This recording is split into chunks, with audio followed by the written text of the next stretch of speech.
जगदम्बा मैया की जय हो। हनुमंत लाला की जय हो। सुखदेव स्वामी महाराज की जय हो। सनातन धर्म की जय हो। आइए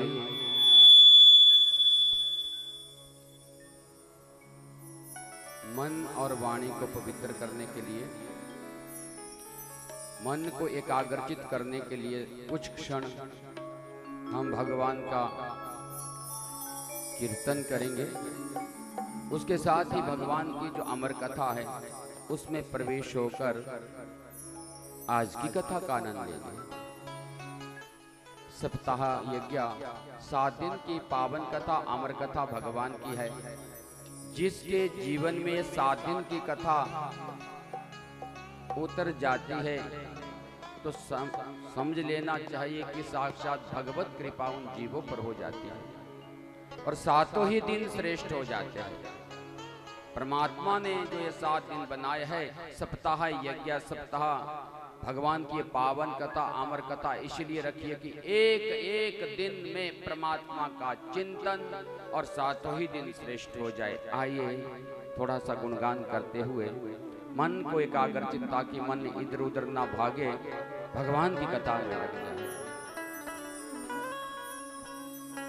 श्री कृष्ण गोविंद हरे मुरारे, श्री कृष्ण गोविंद हरे मुरारे, श्री कृष्ण गोविंद हरे मुरारे, श्री कृष्ण गोविंद हरे मुरारे, श्री कृष्ण गोविंद हरे मुरारे। हे नाथ नारायण वासुदेवा, हे नाथ नारायण वासुदेवा, हे नाथ नारायण वासुदेवा, हे नाथ नारायण वासुदेवा।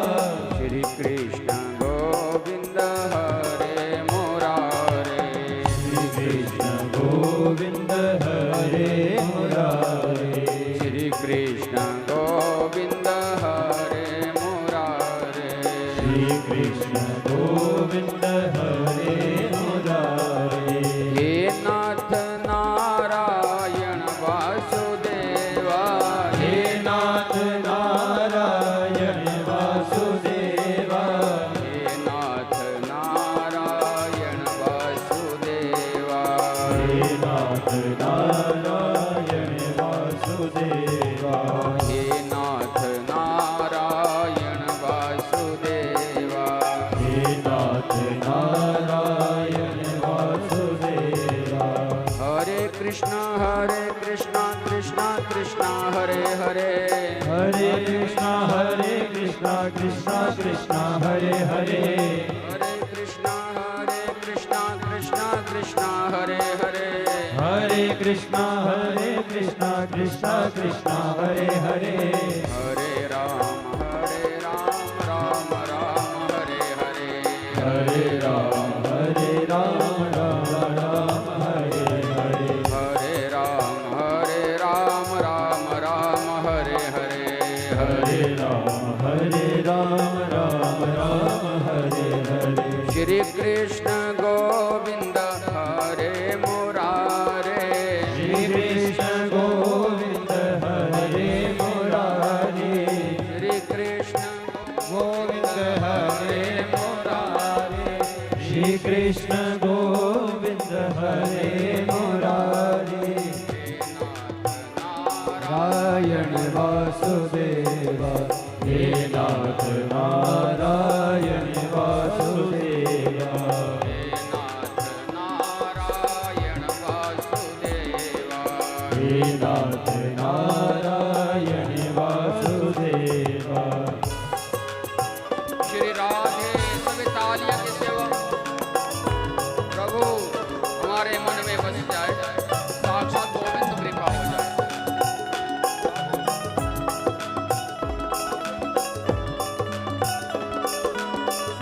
श्री राधे श्री राधे श्री राधे।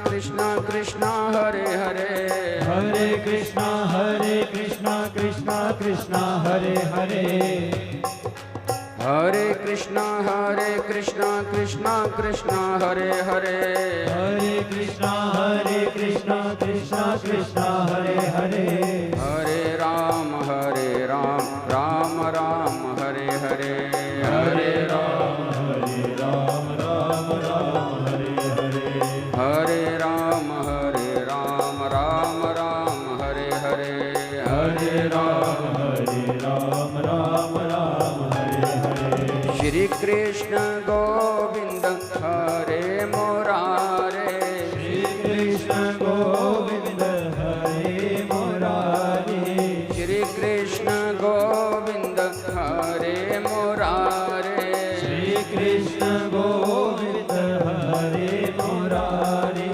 हे नाथ नारायण वासुदेवा, हे नाथ नारायण वासुदेवा, हे नाथ नारायण वासुदेवा, हे नाथ नारायण वासुदेवा, हे नाथ नारायण वासुदेवा, हे नाथ नारायण वासुदेवा।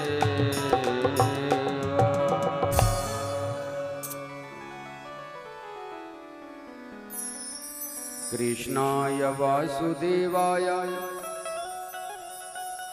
देवके नंदनाय च नंदगोपकुमाराय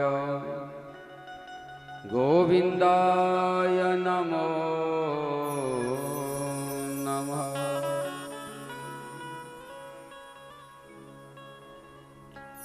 परम मंगलमय प्रातपर अकलेश्वर आकारण करुणा वरुण्य भक्त वांछित कल्पतरु श्री तड़ुदित विनिंदित पीतांबरधारी बालकृष्ण की वांग्मयी प्रतिमूर्ति श्रीमद् भागवत महापुराण सप्ताह यज्ञ परमहंस साक्षात परब्रह्म उनके चरण कमलों में ध्यान करते हुए प्रातः स्मरणीय गुरुदेव महाराज, आदरणीय ब्राह्मण देवता संत समाज महापुरुष आए हुए भक्तजन प्रभु प्रेमी मातृशक्ति देवियों भाई और बहनों तथा बच्चा साथियों, आज भगवान की पावन कथा का अमर कथा का जल यात्रा को लेकर तो अष्टम दिवस है, परंतु भगवान की पावन कथा का सप्तम दिवस है।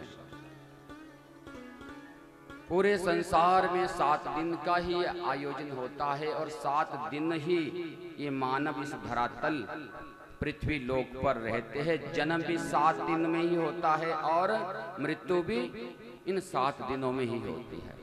इसलिए 7 दिन ही जिसके श्रेष्ठ हो जाते हैं, प्रभु कृपा उनके ऊपर हो जाती है, रोम रोम में भगवान की अमर कथा प्रवेश हो जाती है।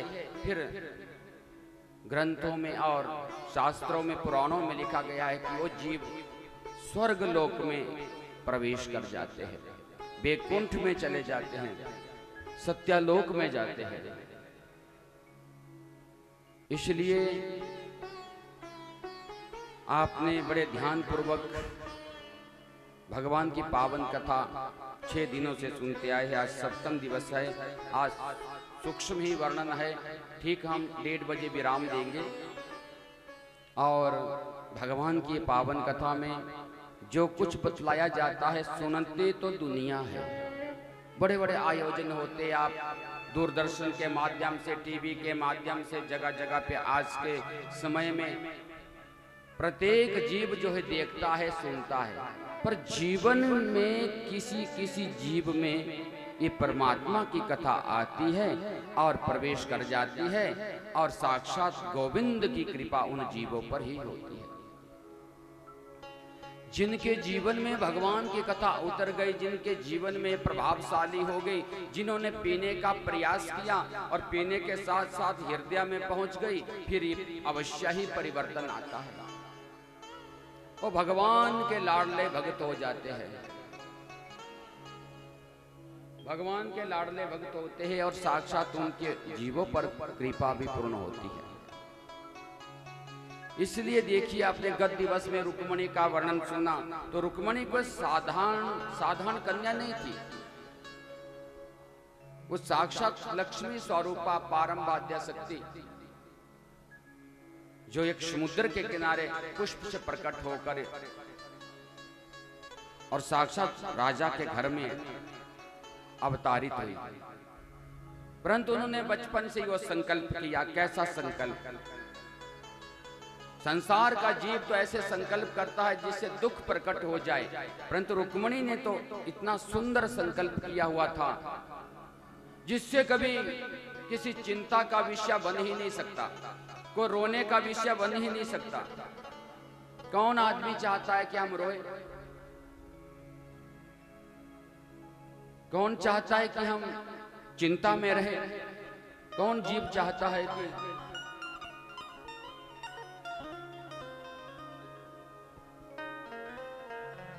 तो ऐसे कोई जीव नहीं चाहते। इसलिए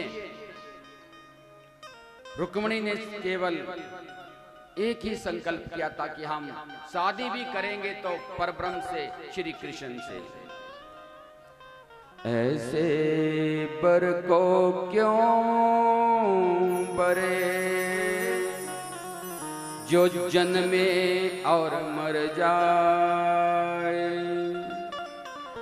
भर भरिए गोपाल जी,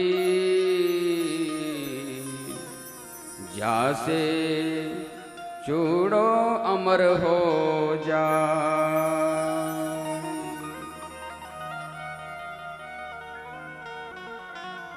इतना सुंदर संकल्प लिया था। ऐसे बर को क्यों बरे, जो जन्मे और मर जाए। भर भरिए गोपाल जी को, जासे चूड़ा अमर हो जाए। कि वो चूड़ा कभी उतरेगा ही नहीं। जो चूड़ा राम नाम का, भगवान गोपाल नाम का, गोविंद नाम का डाल लिया, वो फिर अंतिम समय में ही उतरेगा, अन्यथा वो चूड़ा नहीं उतर सकता। इतना बड़ा भारी संकल्प रुक्मणी ने लिया हुआ था। तो आज रुक्मणी का विवाह आपने उत्सव मनाया और जैसे ही द्वारका में प्रवेश किया, द्वारका में प्रवेश करते ही आज सबसे पहले श्री कृष्ण और आज रुक्मणी दोनों ही बड़े भाव से आपस में वार्तालाप कर रहे हैं। अब रुक्मणी का जो भजन था, जिसके जीवन में सच्चा भजन है और सच्चा गोपाल का आशीर्वाद है, तो उनके जीवन में क्रोध नाम की कोई वस्तु, कोई चीज नहीं होती। उनको कभी क्रोध आ ही नहीं सकता। क्रोध उस जीव को आता है जो डुप्लीकेट है, जो पाखंडी है, जो तरह तरह से संसारिक जंजाल में पड़ा है।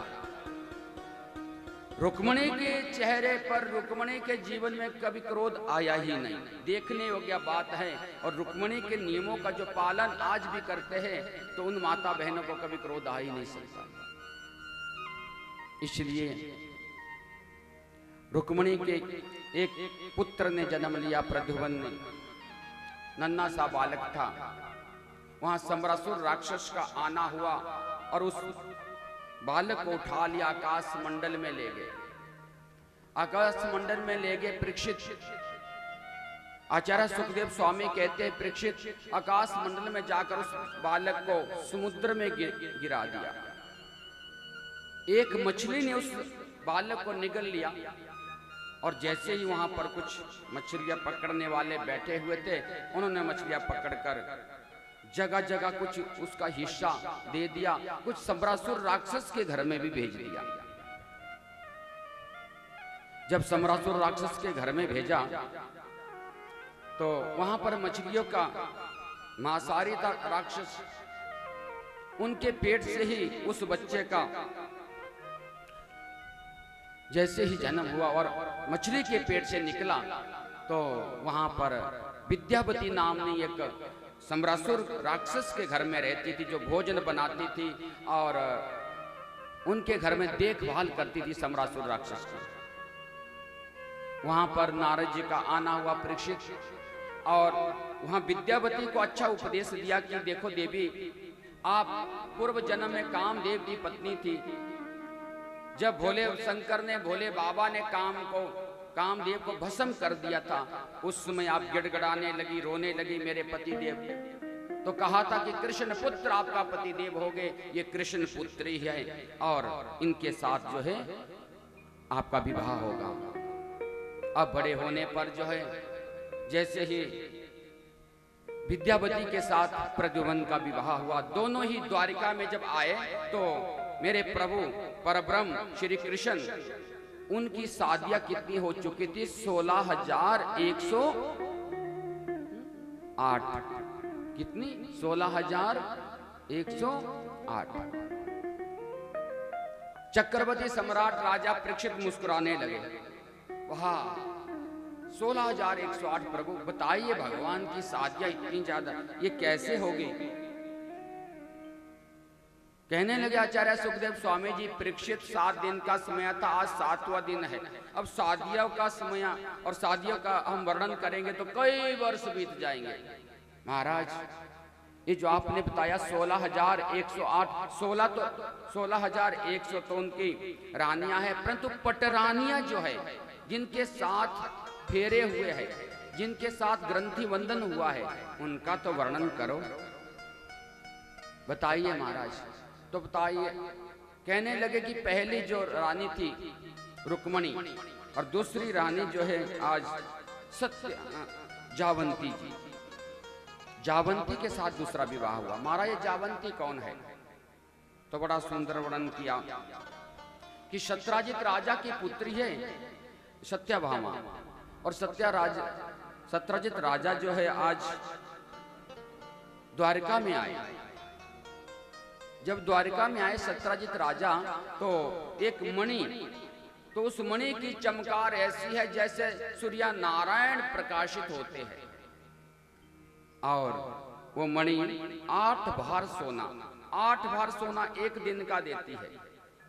जैसे सत्यजित राजा चले उस मणि को डालकर, और वो चमकने लगी, उसकी चमकार द्वारिका में पड़ी, और द्वारकाधीश बोल पड़े श्री कृष्ण। श्री कृष्ण ने कहा कि सत्यजित राजा, आप कितने सदस्य हैं? सत्यजित राजा बोले कि एक मैं हूं, मेरा भाई प्रसेन है, मेरी धर्मपत्नी है, एक हमारे पुत्री है सत्यभामा। तो कहा कि आप तो केवल 4 सदस्य हैं। एक बात कहूं राजन, आपके पास जो ये मणि है, जो 8 भार सोना प्रतिदिन देती है, मैं चाहता हूं इस मणि को आप में हमारे खजाने में जमा करवा दो, ताकि गरीबों की सहायता हो सके, दीन बंधुओं की सहायता हो सके, और आपका ये धन उचित जगह में लगे, आपका ये धन किसी आश्रम में और किसी अच्छे कार्य में लगे।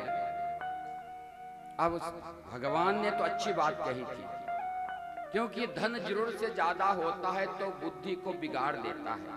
धन को सदैव जब परिवार से ज्यादा, बच्चों से ज्यादा, अपनी जरूरत से ज्यादा हो जाए तो नारायण को समर्पित कर देना चाहिए, भगवान को समर्पित। कहने का तात्पर्य कि ऐसी ऐसी जगह ढूंढो जहां उचित धन लगे, जहां कोई गरीब है उसकी सहायता कर दो, कोई गरीब कन्या है उसकी सहायता कर दो, कोई मरीज है, बेसहारा है, उसका सहारा बन जाओ, क्योंकि परोपकार की भावना जो है, इससे बड़ा धर्म कोई दुनिया में नहीं है। श्री कृष्ण की बात को नहीं माना। सत्यजित राजा बोले, देखो द्वारिकाधीश में इस मणि को नहीं दूंगा, ये हमारी मणि जो एक खानदानी है और हम अपने राज्य में ही रखेंगे। द्वारकाधीश बोले, जैसी आपकी इच्छा। वहां से वापिस चले गए। वापिस जब गए तो वापिस जाते जाते सत्यजित राजा ने जैसे मणि को उतारा, और प्रातःकाल ही प्रसेन ने, उनके छोटे भाई ने, प्रसेन ने उस मणि को गले में डाला, और गले में डालकर जंगल में चले गए। जब जंगल में गए तो वहां पर भालू ने, सिंह ने प्रहार किया। एक गुफा है जहां भालू रहता है। सिंह का और प्रसेन का युद्ध हुआ परीक्षित, और वहां पर सत्यजित राजा के छोटे भाई प्रसेन को वहां पर सिंह के द्वारा मारा गया। सिंह ने जैसे ही उस मणि को, अब देखिए उसका किस काम की, मणि की चमकार थी। उतने समय में एक भालू आया जावंत जी और सिंह पर टूट के पड़े।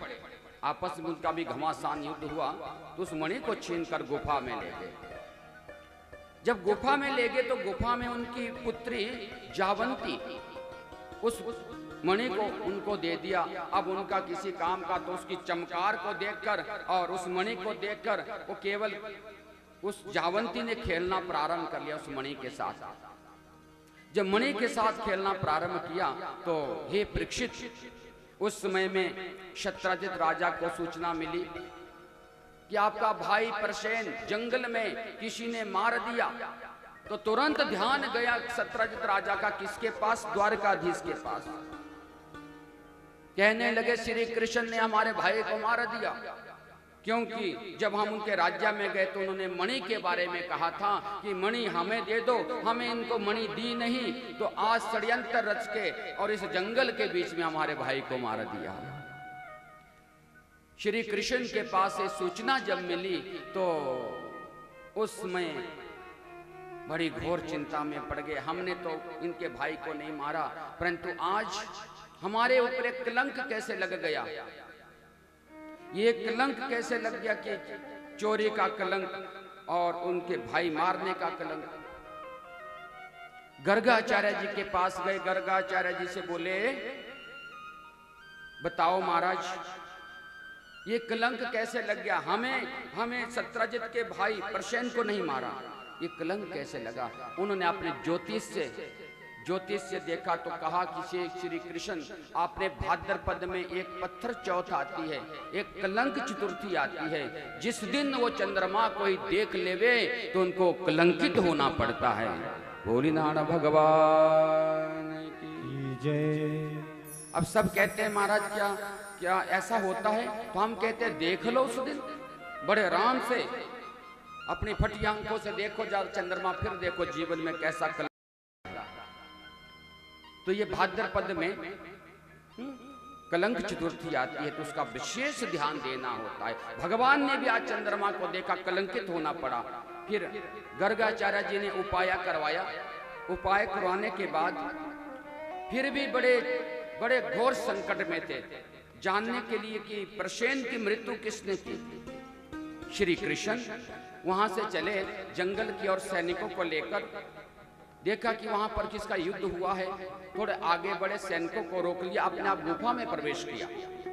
जब गुफा में प्रवेश किया तो आगे से जावंत जी आए और घमासान दोनों का युद्ध हुआ। परीक्षित, जब जावंत ने भगवान के शरीर को, द्वारकाधीश के शरीर को जैसे स्पर्श किया तो याद आ गई राम की याद आ गई कि ये तो मेरे मर्यादा पुरुषोत्तम राम है। पूछा, प्रभु अपना परिचय तो दो, कौन हो आप? श्री कृष्ण बोले, मैं वही राम हूं। तो हे जावंत जी, आपने जब हम युद्ध समाप्त करके आ गए थे तो मैंने सबको कहा कुछ ना कुछ मांगो, कुछ ना कुछ मांगिए। तो सबने अपनी अपनी इच्छा अनुसार मांगा, परंतु आपने तो युद्ध मांगा। जावंत जी ने उसमें युद्ध मांगा था कि हमें युद्ध चाहिए। राम जी ने कहा, देखो ये तो मर्यादा के अनुसार गलत है, परंतु आपने मांग लिया है, अब आपकी इच्छा तो पूर्ण करेंगे।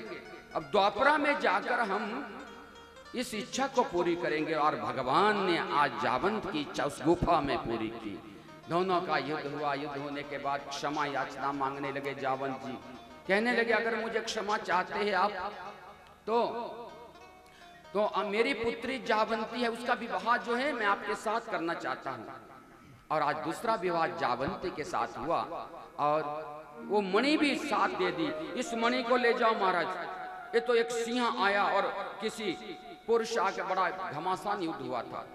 तो मणि को लेकर, जावंती को लेकर दूसरी पटरानी भगवान की जावंती हुई। सत्राजित राजा को मणि लौटाई। हे सत्राजित राजा, हमने आपके भाई को नहीं मारा था, आपने मुझे कलंकित किया और आज मैं आपकी मणि को लौटा रहा हूं। और आपकी मणि जो जाकर जंगल के बीच में गुफा में भालू के पास।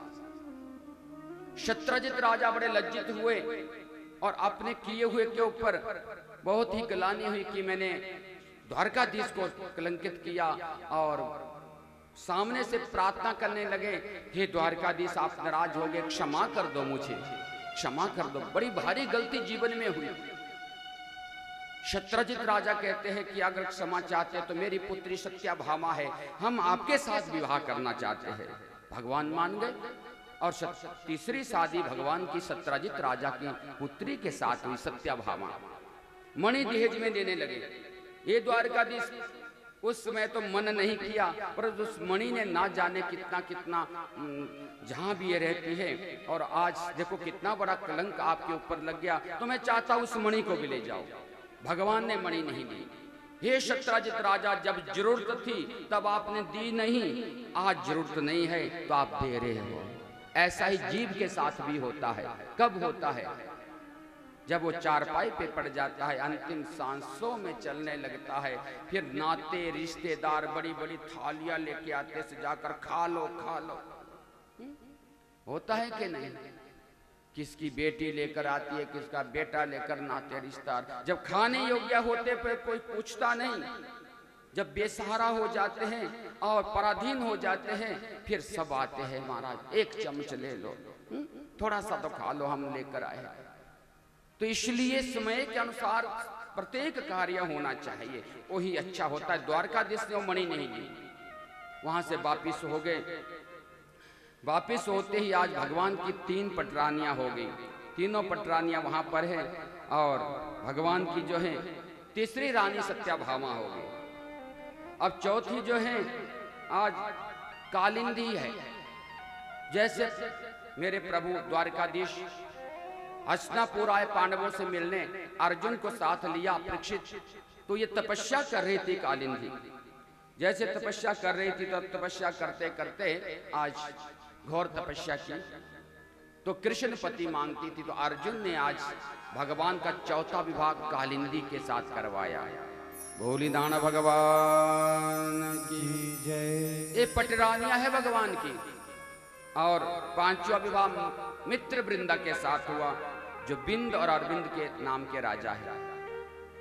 और भगवान का 6ठा विवाह जो है सत्या के साथ हुआ।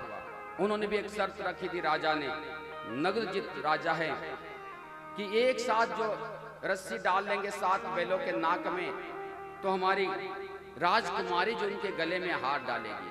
तो आज मेरे प्रभु ने सत्या के साथ जो है 6ठा विवाह। 7वां जो है भद्रा के साथ हुआ, जो राजादी देवी है स्त्री, उसने राजपाट संभाल रखा है, उसने अपना कन्या का विवाह आज द्वारकाधीश के साथ हुआ स्वयंवर रच के। 8वां विवाह भगवान का आज लक्ष्मणा के साथ हुआ, और उन्होंने भी बड़े भाव से, मध्य देश के राजा है, उनकी राजकुमारी आई, और स्वयंवर में आज सब राजकुमार देखते रह गए और उनके गले में माला डाल दी। तो ये भगवान की 8 पटरानियां है। कितनी पटरानियां है? 8 पटरानियां है।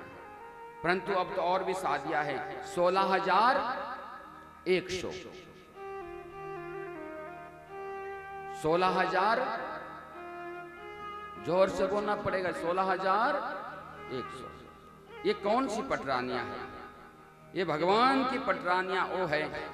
ध्यान देना, कोई साधारण बात नहीं है इतनी रानियों को रखना। आज एक धर्म पत्नी को संभालना मुश्किल है कि नहीं? एक धर्म पत्नी को संभालना मुश्किल। इधर तो भगवान ने 16,108, परंतु देखिए भगवान ने कैसा समाज के लिए संदेश दिया है, संसार के लिए संदेश दिया है। कई लोग तो कहते हैं कि भगवान ने जब इतनी शादियां कर ली, 5, 4, 10 हम भी करें तो क्या होगा?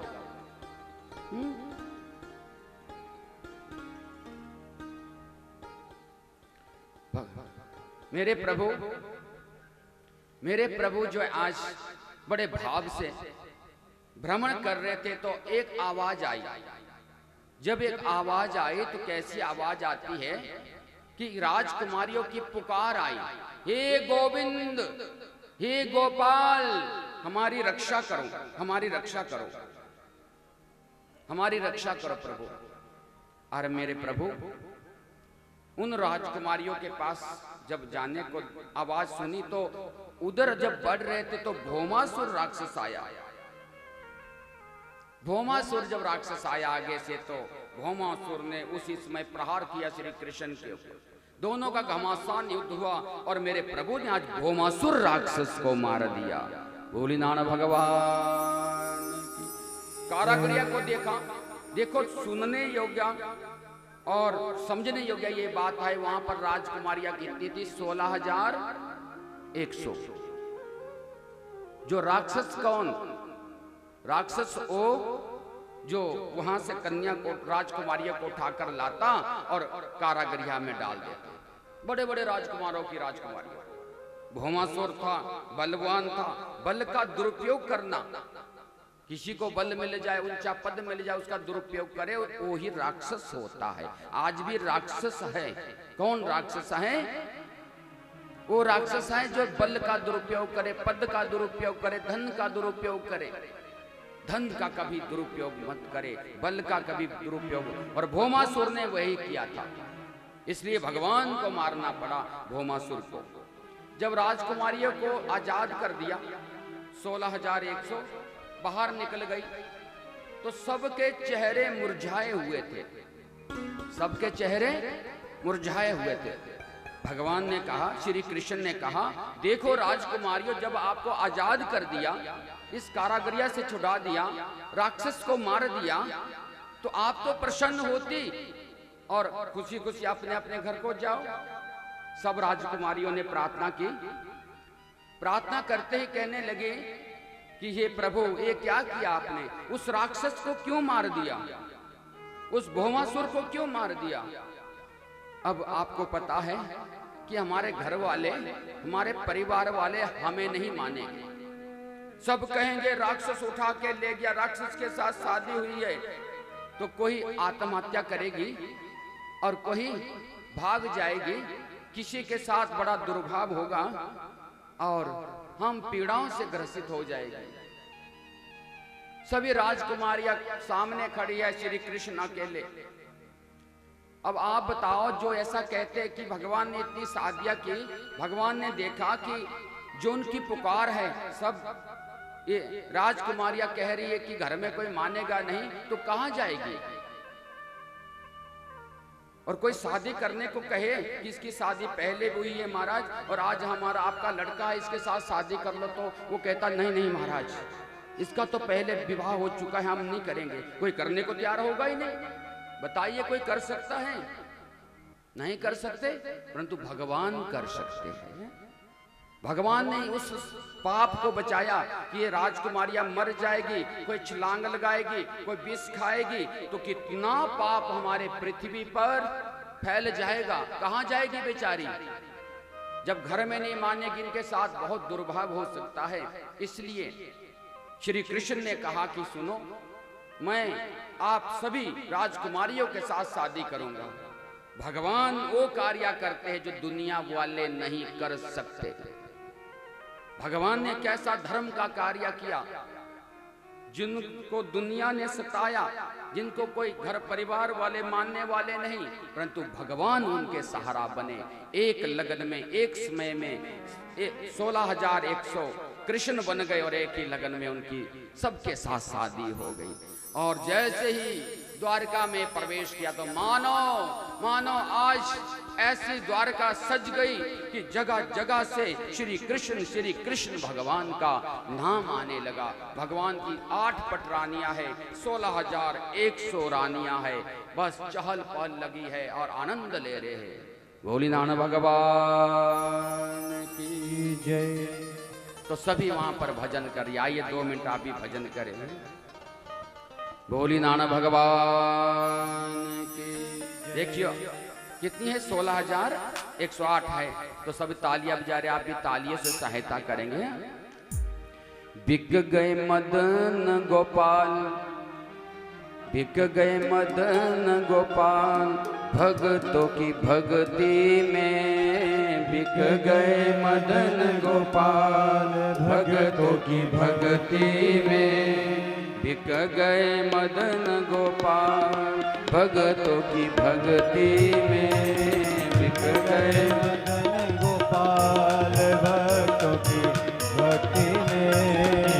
गए मदन गोपाल भगतों की भक्ति में।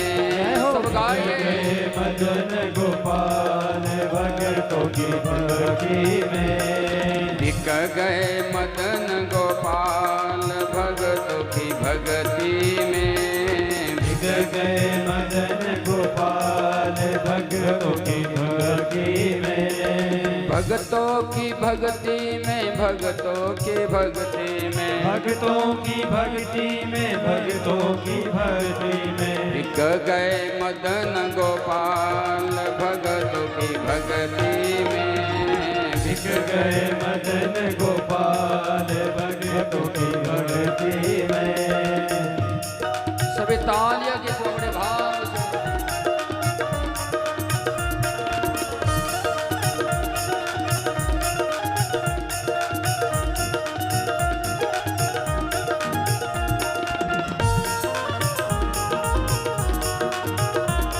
श्री राधे। सभी रानियां भी तालियां बजा रही, आप भी तालियां बजाने की जगह।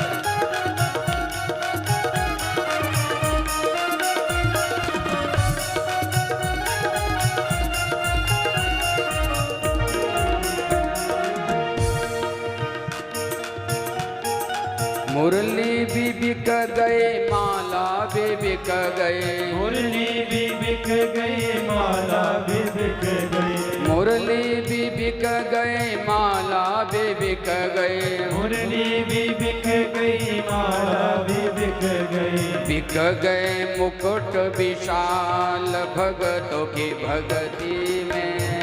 बिक गए मुकुट विशाल भगतों की भक्ति में। बिक गए मदन गोपाल भगतों की भक्ति में। बिक गए मदन गोपाल भगतों की भक्ति में। बिक गए मदन गोपाल भगतों की भक्ति में। बिक गए मदन गोपाल भगतों की भक्ति में। जय हो। सब तालियां की सेवा बड़े भाव।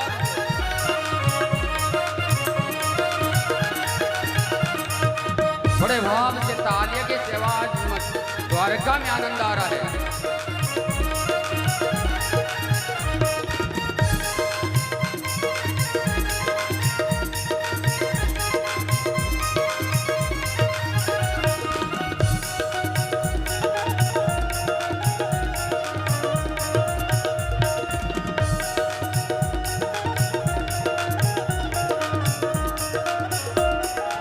चादर भी बिक गए, कमले भी बिक गए। चादर भी बिक गई, कमले भी बिक गई। चादर भी बिक गए, कमले भी बिक गए। चादर भी बिक गई, कमले भी बिक गई। बिक गई तिरछी चाल भगतों की भक्ति में। बिक गई तिरछी चाल भगतों की भक्ति में। बिक गए मदन गोपाल भगतों की भक्ति में। बिक गए मदन गोपाल भगतों की भक्ति में। भगतों की भक्ति में, भगतों की शक्ति में। भगतों की भक्ति में, भगतों की शक्ति में। भगतों की भक्ति में, भगतों की शक्ति में। भगतों की भक्ति में, भगतों की शक्ति में। बिक गए मदन गोपाल भगतों की भक्ति में। बिक गए मदन गोपाल भगतों की भक्ति में। श्री राधे। दोनों हाथों से तालियां की सेवा, ताकि हाथ की लाइनें बदल जाए। गोपियां भी नाच रही है, आनंद ले रही है।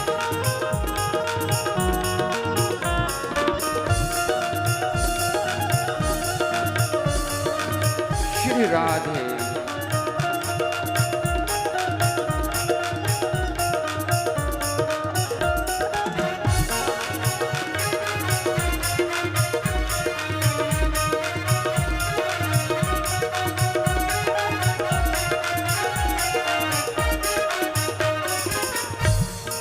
माखन भी बिक गया मिश्री भी बिक गई, माखन भी बिक गया मिश्री भी बिक गई, माखन भी बिक गया मिश्री भी बिक गई, माखन भी बिक गया मिश्री भी बिक गई। हो गया आज कमाल भगतों की भक्ति में, हो गया आज कमाल भक्तों की भक्ति में।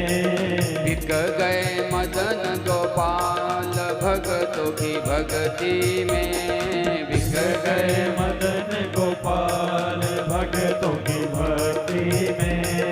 भगतों की भक्ति में, भगतों की शक्ति में, भक्तों की भक्ति में, भक्तों की शक्ति में, भगतों की भक्ति में, भगतों की शक्ति में, भक्तों की भक्ति में, भक्तों की शक्ति में। हाँ बिक गए मदन गोपाल भगतों की भक्ति में, बिक गए मदन गोपाल भक्तों की भक्ति में। हाँ बिक गए मदन गोपाल भगतों की भक्ति में, बिक गए मदन गोपाल भक्तों की भक्ति में। बिक गए मदन गोपाल भगतों की भक्ति में, बिक गए मदन गोपाल भगतों की भक्ति।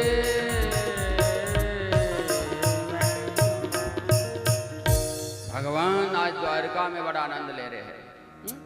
कितनी रानियां हैं, समझे कि मेरे प्रभु आज द्वारका में उन राजकुमारियों के साथ, उन रानियों के साथ प्रत्येक रानी आज्ञा का पालन करती है। रुक्मणी सबसे ज्यादा सेवा करने वाली है।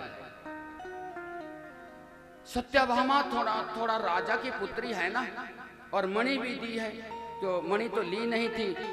सुधन्वा नाम के व्यक्ति को जब झटकाया गया तो उनका आपस में जब सत्यजित राजा से बातचीत हुई तो वहां युद्ध हुआ। उस मणि को छीनकर राज्य में खजाने में जमा करवा दिया। भगवान को जब पता चला तो सुधन्वा नाम व्यक्ति को बड़ा ताड़ा और वहां पर उनको दंडित किया। सत्यभामा रोती हुई आज भगवान के पास आती है तो भगवान में झुटमुट के लिए उनके सामने थोड़ा रोना शुरू किया कि आपके पिता सत्यजित की मृत्यु हो गई। पता चला कि वो किसी और ने नहीं, उनकी सभा के और राज्य के व्यक्ति ने की है, तो उनके दंडित किया। तो मेरे प्रभु आज सत्यभामा बार बार रूठती है। रुक्मणी जैसी रानी कोई और रानी नहीं, केवल रुक्मणी में ऐसा सुंदर रूप जैसा कभी क्रोध नहीं आया। तो भगवान ने एक बड़े भाव से उनको क्रोध लाने के लिए कुछ अटपटी बातें की, फिर भी अचेत अवस्था में पड़ गई। यहाँ तक कह दिया कि मैं ग्वाला था और आप राजकुमारी राजा की पुत्री, कहाँ मेलन था और कैसे शादी हो गई। बहुत कुछ बातें कही उनसे, रुक्मणी से, ताकि कोई क्रोध आ जाए। तनिक भी क्रोध नहीं आया। जिसने क्रोध को जीत लिया, जिसके रोम रोम में भगवान का नाम है, तो क्रोध के लिए कोई जगह ही नहीं है। रुक्मणी अचेत अवस्था में पड़ गई थी तो पंखा झुलवाया, गोदी में लिया, पानी पिलाया। तो रुक्मणी से कहा कि हे रुक्मणी, मैंने तो झूठमूठ के लिए कह दिया था कि अब भी आपकी शादी शिशुपाल से करवा देते हैं। रुक्मणी ने कहा कि आपने कुछ झूठ कुछ नहीं कहा, आपने सच ही कहा। कहाँ परब्रह्म परमात्मा, संसार को बनाने वाले, संसार के बीच में रहने वाले, संसार में रहकर भी आज शेष बचता है तो आप ही है। मेरी शादी आपके साथ कोई छोटी सी बात नहीं है। आपने कहा कि दुनिया के माता पिता होते हैं, परंतु आप तो जगत के माता पिता है। हमारे तो संसारी माता पिता है, कभी भी धोखा दे सकते, परंतु आप तो सदा सदा के लिए रहते हैं। आप तो संसार के माता पिता है। सारी बातें हुई। रुक्मणी को फिर भी क्रोध नहीं आया और उनके सदा सेवा में रहती, चरणों में। तो ये संदेश मिलता है माता बहनों के लिए, कभी भी घर में रहते, परिवार में रहते, पति को स्वरूप नारायण के रूप में समझो और पति जो है लक्ष्मी के रूप उस पत्नी को समझे, तो देखो परिवार आपका बैकुंठ बन जाएगा। क्योंकि पत्नी का कार्य है पाँव की सेवा करना। तो मुझे लगता नहीं आज कलिकाल ने कैसे बुद्धि बिगाड़ रखी है। कोई सेवा को कहो तो कि किसी नौकर को रख लो, क्या कहते हैं? किसी नौकर को नहीं, जो कर्तव्य है करना चाहिए।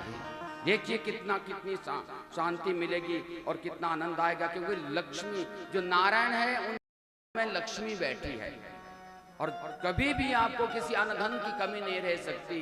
जो आज नियम पूरे विश्व में, पूरे संसार में जो पतिदेव की सेवा करती है वो नारायण की सेवा कहलाती है। जो साक्षात जो है अपने माता पिता सास ससुर की सेवा करते हैं वो साक्षात जो है भगवान उस सेवा को स्वीकार करते हैं। उसमें ही मेरे प्रभु आज बहुत ही अच्छा एक राजसूय यज्ञ कराया, जहां पर भगवान ने सबके जरा देखा कि राजा महाराजा को बुलाया था, तो वहां पर जरासंध को भी निमंत्रण दिया हुआ था। जरासंध ने 20,000 राजा बंदी बनाए हुए थे। कितने राजा? 20,000 राजा। अब देखा कि राजसूय इतना बड़ा यज्ञ है और इसमें जरासंध ने 20,000 राजा बंदी बनाए हैं। कोई ऐसा षड्यंत्र रचा जाए जिससे 20,000 राजाओं को आजादी मिल जाए। मेरे प्रभु गए और मेरे प्रभु अर्जुन को, भीम को साथ लेकर गए, ब्राह्मण का रूप धारण करके जरासंध के पास। जरासंध ने बड़ा आदर किया कि ब्राह्मण देवताओं की वजह से मैं युद्ध जीत गया था। और जब कहा कि हे ब्राह्मण देवताओं मांगिए कुछ, आप क्या मांगना चाहते हैं? तो उन्होंने कहा कि पहले वचन दो। जरासंध ने जैसे वचन दिए तो युद्ध मांग लिया। कहा कि आप ब्राह्मण देवता नहीं हो, ब्राह्मण होते तो युद्ध नहीं मांगते, अपना परिचय दो। तो जब परिचय दिया कि ये श्री कृष्ण, भीम और अर्जुन, तो आज तीनों ही परिचय देने पर किसी एक के साथ युद्ध करे। तो जरासंध कहता है कोई छोटा सा राजा नहीं है जरासंध। जरासंध में वो बल था कि कई हजार राजा को हरा देते थे, उसको कोई मार नहीं सकता। तो कहा कि ये तो पहले ही श्री कृष्ण तो रण छोड़कर भाग गए थे, समुद्र में छलांग लगा दी थी। अर्जुन दुबले पतले भीम को लाइए। भीम के साथ जो कई दिनों तक युद्ध चला, परंतु भीम ने कहा कन्हैया से हड्डियां टूट गई, बाहर शरीर में वेदना हो गई, पीड़ा हो गई, ये जरासंध नहीं मरता। भगवान ने कहा कि ये भीम आपको भी तो बड़ा बहुत ज्यादा अहंकार आ चुका था अपने बल पे, अपने शरीर पे। एक बार भी आपने मेरी ओर नहीं देखा, एक बार भी नहीं। कोई बात नहीं, कल युद्ध करे, एक नजर देना। जरासंध के साथ जैसे दूसरे दिन युद्ध हुआ, भगवान ने तिनकों से ही इशारा किया कि जब आप इसके 2 टुकड़े करते हैं तो इधर उधर को फेंक देना, आपका काम हो जाएगा। और जरासंध के साथ जब युद्ध हुआ, भीम ने जैसे 2 टुकड़े किए, इधर उधर फेंके और जरासंध स्वाहा, जरासंध की मृत्यु हुई। 20,000 राजाओं को आजाद किया, उस राजसूय यज्ञ में भाग लिया। सबको जगह जगह पे कार्य सौंपे। भगवान ने अपने आप ये संदेश दिया, समाज में, नगर में, पूरे विश्व में, पूरे संसार में भगवान ने पतले उठाने का काम लिया। क्या उठाने का? पतले। कृष्ण कृपा होती उन जीवों पर भी। आपने गुरुद्वारे में गए होंगे तो वहां पर जूते भी साफ होते, गाड़ियां भी साफ होती, और क्या सेवा भाव है, मान जाते हैं, जुठन साफ कर रहे हैं, क्योंकि सेवा, ये भगवान ने ये संदेश दिया है कि बड़े बड़े कार्य तो सब करते हैं और उस कार्य को तो वही कर सकता है जो भगवान का लाडला है, भगवान का प्यारा है, वो उस कार्य को। तो भगवान ने स्वयं अपने पतले उठाने का काम लिया और राजसूय यज्ञ को वहां पर संपूर्ण किया। मेरे प्रभु ने आज वो कार्य पूर्ण करते द्वारका में आए। चक्रवर्ती सम्राट राजा परीक्षित कहते हैं, महाराज आप तो बार बार कहते हैं, आचार्य सुखदेव स्वामी जी, दीन बंधु दीन बंधु दीन बंधु, कोई दीन बंधु की तो कथा सुना दो। कौन है वो दीन बंधु? किस दीन की सहायता की भगवान ने, किस गरीब की सहायता? मुस्कुरा गए आचार्य सुखदेव स्वामी जी और तुरंत बोल पड़े, श्री सुदामा, श्री सुदामा जो थे वो दीन बंधु, भगवान ने बड़ी सहायता की है। बताइए महाराज।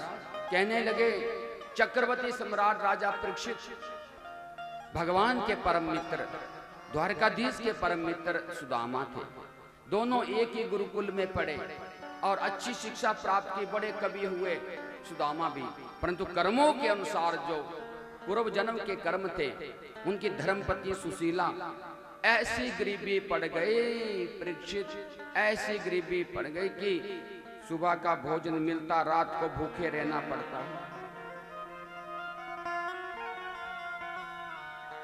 यहां तक स्थिति बिगड़ गई, यहां तक स्थिति बिगड़ गई कि 2-4 दिन भूखे रहना पड़ा।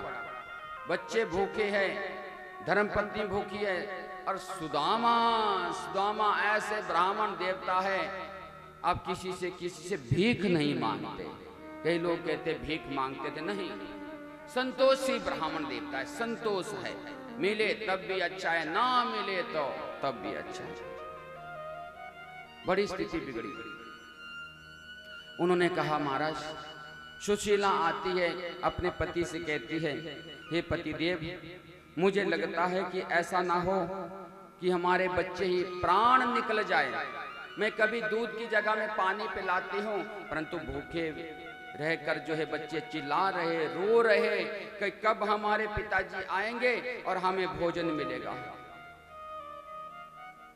आज बड़ी परिस्थिति बिगड़ गई। ऐसी परिस्थिति बिगड़ गई कि आज सुदामा के आंखों से भी आंसू निकल रहे हैं। कहते कि ये सुशीला, मैं क्या करूं, जगह सुबह से लेकर शाम तक जाता हूं पर कुछ मिलता ही नहीं है। ये कर्मों का खेल है, कर्मों का खेल। मेरे प्रभु, आज जैसे ही सुदामा अपने मित्र चक्रधर के पास मिले और चक्रधर ने कहा कि चलो मैं ले चलता हूं आपके लिए राजा के पास, राजा को थोड़ा आपने कविता सुना देना, आप तो बड़े कवि हो, अच्छी कविता बना लेते हैं, और अच्छी कविता बना लेते हैं तो अपने अच्छी कविता सुनाकर आपको बहुत सारा धन मिलेगा राजा, बहुत सारा धन मिलेगा सुदामा, राजा के दरबार में बहुत सारा धन मिलेगा। चक्रधर जी सुदामा को ले गए और राजा जो है वहां पर सिंहासन पे बैठे हुए थे, और वहां पर जो राजकुमारियां थी वो मदिरा पान पिला रही थी। जैसे ही सुदामा ने राजा को देखा कि वहां पर तो नृत्य हो रहा है, मदिरा पान का सेवन हो रहा है, और कविता बना दी कि हे राजन, जो राजा प्रजा के साथ और अपनी राज्य में इस तरह से कार्य करता है, जहां पर ऐसे डांस होते हैं, मदिरापान का सेवन होता है और पाखंडी होता है, ऐसा राजा नरक में जाता है। राजा, नरक में बच जाओ, बचा लो इस प्रजा को। मुझे तो लगता है कि ऐसा राजा पाखंडी नरक में जाता है। कहाँ तो अच्छा सुनाना था, परंतु आज सत्य बोलने पे बेबस हो गए सुदामा, और राजा को ऐसी कविता सुनाई कि आज राजा सिंहासन से खड़े हो गए और कहने लगे, इस कवि को मार डालो, मृत्यु दंड दे दो, मार दो इसके लिए। सिपाहियों ने कहा, चक्रधर रो गए, कहाँ से इसको धन मिलना था, कहाँ लाठियां बरसने लगी, और बहुत लाठियां बरसाई धक्का देकर बाहर, और सुदामा वहां से चल पड़े, परंतु मन में और मुखारबिंद से जय श्री कृष्ण, जय श्री कृष्ण, जय श्री कृष्ण। तनिक भी ऐसा नहीं समझा कि मैं झूठ क्यों बोलूं। इसलिए सत्य के ऊपर चलने वाले ब्राह्मण देवता आज वापिस आए, और जब सुशीला ने देखा तो सुशीला रो पड़ी। जख्मों में, उन घावों में तेल लगाया, दिए से तेल लगाकर भगवान भी रो पड़े। द्वारकाधीश देखते देखते परीक्षित सुदामा के उस दशा को देखकर रो पड़े। भगवान रात्रि काल में आए, माखन लाए और उस जख्मों पे लगा दिया सुदामा। आज तक पूरे विश्व में, संसार में हमने ऐसा भक्त नहीं देखा जो सत्य के ऊपर चलने वाला, तनिक भी कहीं ऐसा मतभेद नहीं, कोई छल नहीं, ऐसा संतोषी ब्राह्मण देवता कि आज जख्मों पे लगाया भगवान ने माखन की। देखो किस तरह से अपने जीवन को बिता रहा है। सुशीला कहने लगी, देखो पतिदेव, कुछ भी कहो, बच्चे तो भूखे प्यासे पड़ेंगे, और जाओ कहीं ना कुछ लेकर आओ। उतनी देर में संत जो है वहां पर आए, संतों की मंडली, और कुछ कहने लगे, कुछ देवी कुछ दे सकते हो। सुशीला ने कहा, अभी सूतक चला है, अब संत है, संत सब कुछ समझने वाले हैं। संतों ने बात को जान लिया। संतों ने कहा सूतक चला है। कैसा सूतक? बस महाराज समाप्त होने वाला नहीं है सूतक। संत समझ गए। संतों ने कहा हम आपकी वाणी को देखो, सुशीला के वचन संतों को ही सारा। संत समझ गए आपके स्वामी जी के परम मित्र द्वारकाधीश श्री कृष्ण, कहना एक बार तो मिल लो। और संत चले गए। जैसे सुदामा आए तो कहने लगी सुशीला, स्वामी जी आपके कोई मित्र द्वारकाधीश? हंस पड़े सुदामा, हाँ मेरे बहुत अच्छे मित्र है। बचपन में हम अकेले एक ही गुरुकुल में पढ़े हैं, परंतु वो बड़ा छलिया है। मेरा कान्हा जो है, लाला जो बड़ा छलिया है। तो आपने तो एक बार भी शादी के बाद कोई चर्चा नहीं की उनके बारे में? क्या चर्चा करनी, और राजा है राजा। और मैं आज आपके साथ यहाँ पर कभी समय मिला भी नहीं, परंतु मित्र के पास याद बहुत आती है मुझको भी। सुशीला ने कहा जाओ अपने मित्र के पास, जल्दी जाओ, कुछ ना कुछ जरूर देंगे। सुशीला नहीं, मित्र वो होता है जो अपने मित्र को कोई चिंता कोई टेंशन ना दे। मित्र के पास मांगने जाओ, ये कौन सा धर्म है? सुशीला, मित्र के पास खाली हाथ कभी नहीं जाना चाहिए। कन्या के घर में कभी खाली हाथ नहीं जाना चाहिए। गुरु के घर में कभी खाली हाथ नहीं जाना चाहिए। मंदिर में कभी खाली हाथ नहीं जाना चाहिए। सुशीला, धर्म कहता है। और मैं क्या लेकर जाऊंगा अपने मित्र के लिए? सुशीला समझ गई कि ये जिद वाले हैं और हट वाले हैं, ये ऐसे जाएंगे नहीं। आप मिल तो सकते हो, मैं प्रबंध करती हूँ। 4 जगह से, 4 घरों से 4 मुट्ठी चावल के लेकर आए और एक ऐसे वस्त्र में, फटे हुए वस्त्र में बांधकर एक पोटली बना दी ताकि समझ जाए द्वारकाधीश। जाओ अपने मित्र से मिलके आओ। जब द्वारकाधीश चले, वहां पर तो रानियों के साथ बैठे होते और दृश्य देख रहे थे। सुदामा ने कहा कि सुशीला हम चलते हैं, परंतु कोई आपका संदेश देना है। अब सुशीला ने समझा सीधी सीधी बात कहूंगी तो ये तो हमारे स्वामी जी इनकार कर देंगे, कहेंगे भी नहीं। हाँ जरूर कहेंगे, जरूर संदेश देना हमारा। क्या संदेश देना है आपका? हमारा संदेश देना है कि हे द्वारकाधीश, हम आपका एकादशी का व्रत लेते हैं। किसका व्रत लेते हैं? एकादशी का व्रत। तो हे द्वारकाधीश, हमारे घर में द्वादशी कब आएगी? इसलिए निराहार होता है एकादशी का व्रत। सुशीला ने सब कुछ उस व्रत के माध्यम से ही समझा दिया। प्रभु, हमारे घर में भी हम भी चाहते द्वादशी आ जाए और उस व्रत का पारायण हो जाए। सुशीला रोने लगी और ये संदेश मेरा जरूर देना। सुशीला उसी समय अपने पतिदेव को प्रणाम करती है और आगे बढ़ती है कि जाओ आपका मित्र इंतजार कर रहा है, आपका मित्र इंतजार कर रहा है। आज सुशीला ने ये समझाया, मेरा संदेश जरूर देना। महीने में 2 एकादशी आती है, सब व्रत लेते हैं और उस घर में संपत्ति होती है, शांति रहती है। पर हमारे लिए तो सदा सदा के लिए एकादशी बन चुकी है। प्रभु द्वादशी कब आएगी, ऐसा संदेश देना। चले सुदामा, फटे हुए वस्त्र है, पोटली चावल के लिए रखी है, लाठी का सहारा लेकर एक छोटा सा मंदिर है, प्रणाम किया, आगे चल पड़े।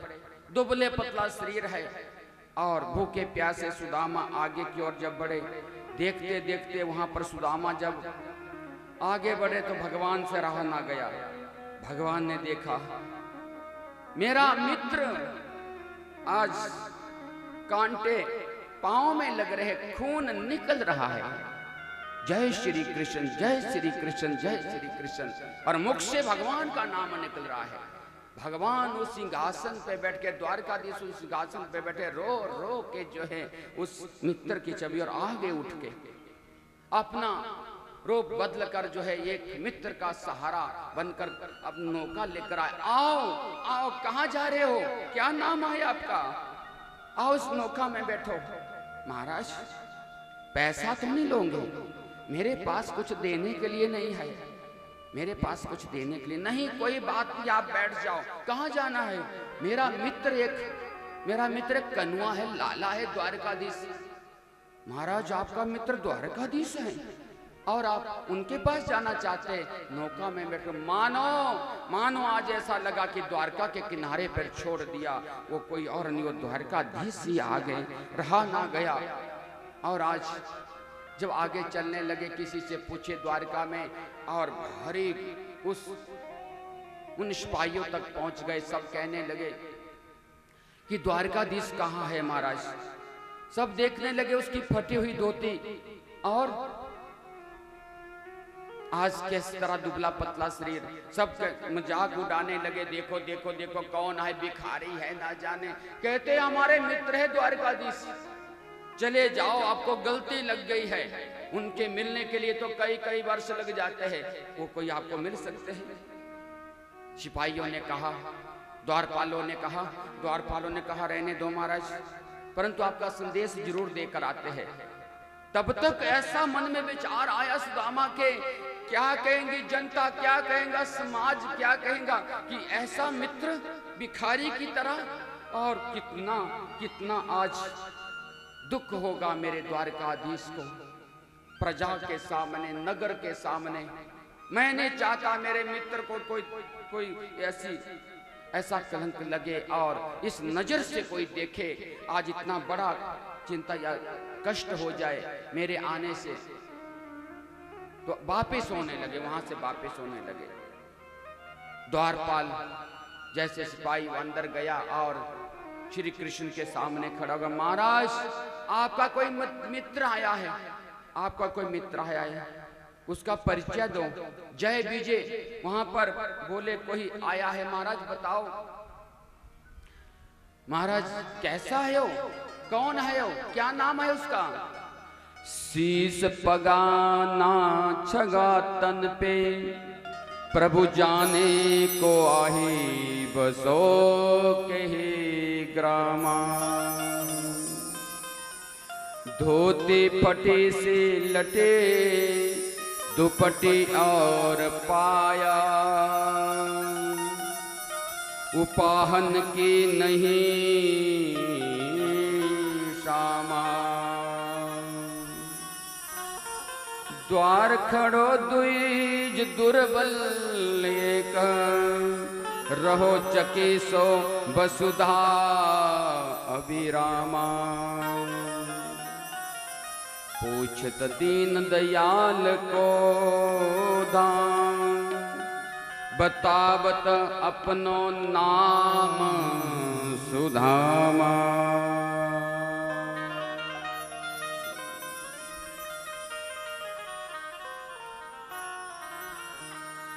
द्वारकाधीश जैसे परिचय सुदामा का नाम सुना, सुदामा का नाम सुनते ही खड़े हो गए।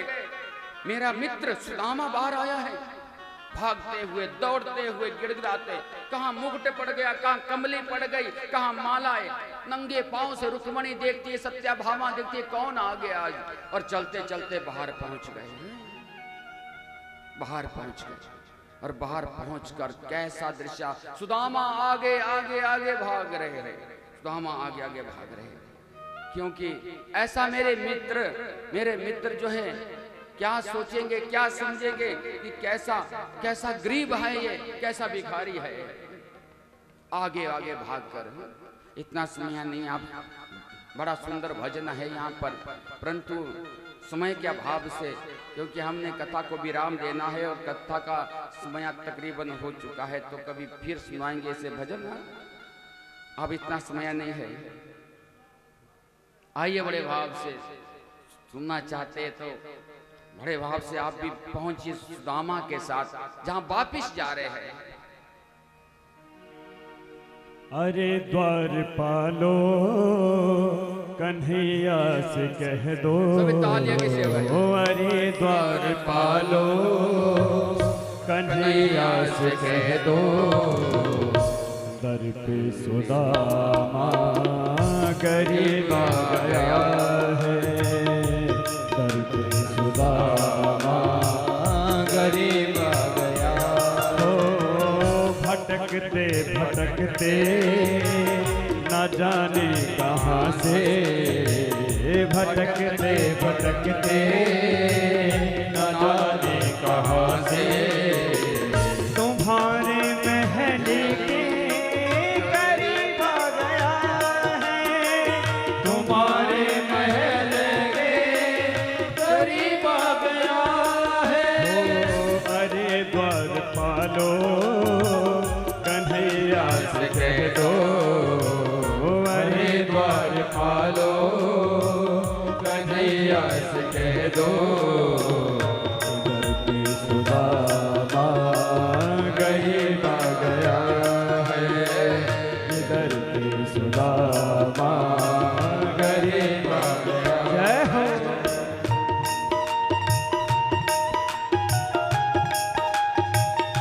सभी ताली से प्रभु।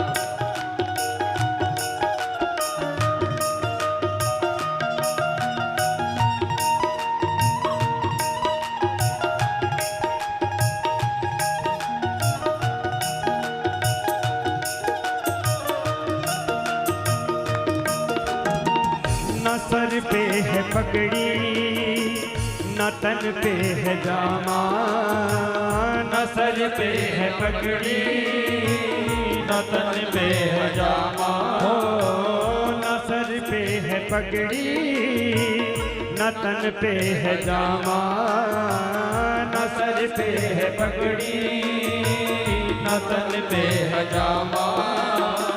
बता दो कन्हैया को नाम है सुदामा, बता दो कन्हैया को नाम है सुदामा। न सर पर है पगड़ी जय हो, न तन पर है जामा जय हो, बता दो कन्हैया को नाम है सुदामा।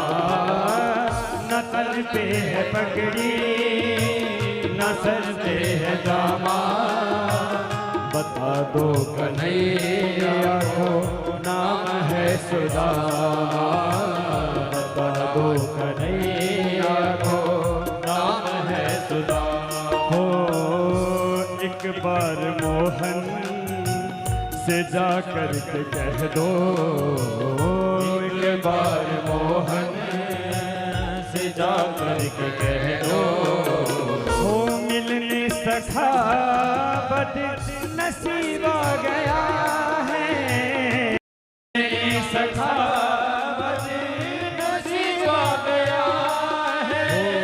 अरे द्वार पालो कन्हैया से कह दो, अरे द्वार पालो कन्हैया से कह दो, ये दर पे सुदामा गरीब आ गया है, कि दर पे सुदामा गरीब आ गया है। सुनते ही दौड़े चले आए मोहन, सुनते ही दौड़े चले आए मोहन, लगाया गले से सुदामा को मोहन, हाँ लगाया गले से सुदामा को मोहन। सुनते ही दौड़े चले आए मोहन, लगाया गले से सुदामा को मोहन, हाँ लगाया गले से सुदामा को। कि सुनते ही दौड़े चले आए मोहन, लगाया गले से सुदामा को मोहन। सुनते ही दौड़े चले आए मोहन, सुनते ही दौड़े चले आए मोहन, लगाया गले से सुदामा को मोहन, हाँ लगाया गले रुक्मणी को बहुत ही अचंभा हुआ, रुक्मणी को बहुत ही अचंबा। ये मेहमान कैसा अजीब आ गया है, ये मेहमान कैसा अजीब आ गया है, मेहमान कैसा अजीब आ गया है, ये मेहमान कैसा अजीब आ गया है। अरे द्वारपालो कन्हैया से कह दो, अरे द्वारपालो कन्हैया से कह दो कि दर पे सुदामा गरीब आ गया है, कि दर पे सुदामा गरीब आ गया है। बराबर में अपने सुदामा बैठाए, बराबर में अपने सुदामा बैठाए, चरण आंसुओं से श्याम ने धुलाए, हाँ चरण आंसुओं से श्याम ने धुलाए।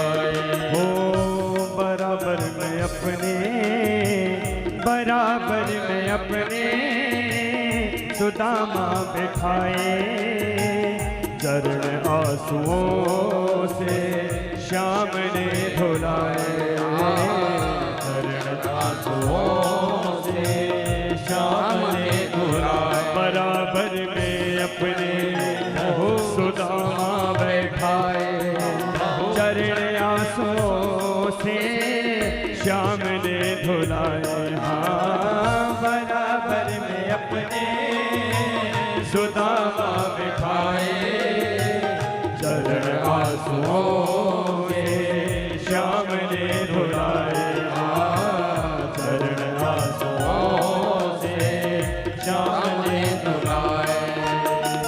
ना घबराओ प्यारे जरा तुम सुदामा, ना घबराओ प्यारे जरा तुम सुदामा, खुशी का समा तेरे करीब आ गया है, खुशी का समाया तेरे करीब आ गया है, खुशी का समा तेरे करीब आ गया है, खुशी का समा तेरे करीब आ गया है।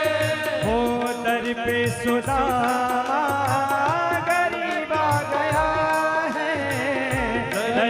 सुदामा गरीब आ गया है, दर पे सुदामा गरीब आ गया है, दर पे सुदामा गरीब आ गया है।